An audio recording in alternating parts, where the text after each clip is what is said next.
கர்த்தருக்குள் பிரியமானவர்களே, ஆகஸ்ட் 15 இன்றைய பனித்துளிகளின் தலைப்பானது சமாதானத்தின் தேவன். வசனம் மத்தேயு 5வது அதிகாரம் 9வது வசனம்.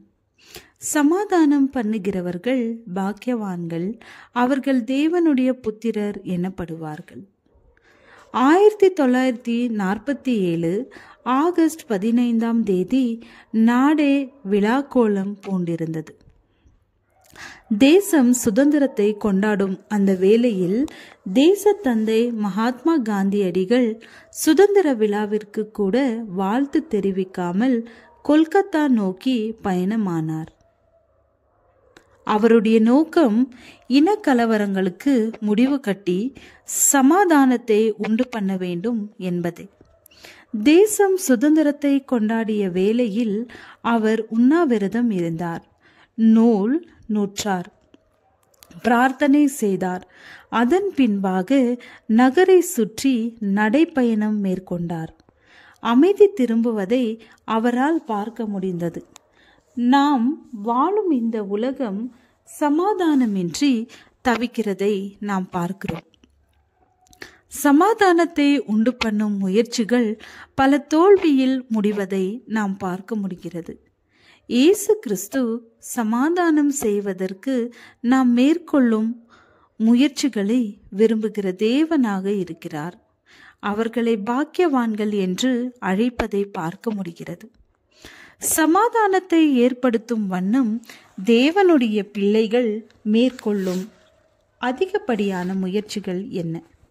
இங்கு ஒரு மனிதர் தன்னுடைய கஷ்டங்களுக்கான பலனை பெற்றுக்கொள்ளும் தருவாயில் அதை முக்கியப்படுத்தாமல் ஜனங்களின் நலனை பெரிதாக எண்ணினார். அவர்களது நலனில் அக்கறை கொண்டார். அவர்களது எதிர்காலம் சமாதானம் நிறைந்ததாக இருக்க வேண்டும் என்று விரும்பினார். அமைதியை நிலைநாட்டினார். இன்றைக்கு நம்முடைய உள்ளம் எவ்விதம் காணப்படுகிறது? நமக்கு ஒரு கடமையை ஆண்டவர் வழங்கி இருக்கிறார். மற்றவர்கள் நலன் மீது அக்கறை கொள்ளும்படியாக நம்மை உற்சாகப்படுத்த விரும்புகிறார்.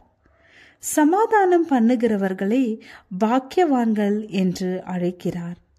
தேவ சமாதானம் உங்கள் இருதயங்களை ஆள கடவது. கொலோசியர் 3வது அதிகாரம் 15வது வசனம். தேவ சமாதானம் உங்கள் இருதயங்களை நிரப்பும் பொழுது தேவ அன்பு உங்களை பரிபூர்ணப்படுத்தும்.